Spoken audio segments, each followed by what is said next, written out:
கதை முடிஞ்சு போச்சு. ஈசான மூலையில லேசான பள்ளி சத்தம் மாமன் பேர சொல்லி பேசுது.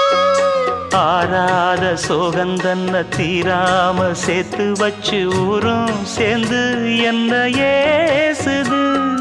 மாமா மாமா உன்னத்தானே எண்ணி நானும் நாளும் தவித்தேனே.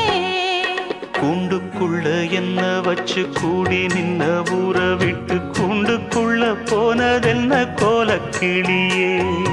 கூண்டுக்குள்ள ஒன்ன